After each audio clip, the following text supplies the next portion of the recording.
Hi everybody, I hope you are doing well. Today we will talk about how to fix or how to solve problem of freezing on the application of Netflix. You will click on settings, then we click on apps, default apps, app settings.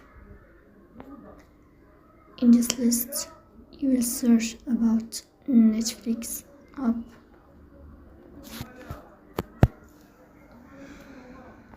Here we click on first open, we click OK. Then we click on storage.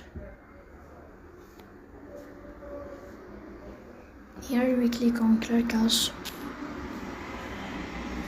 In the end, you will turn off your phone and you will restart your phone again.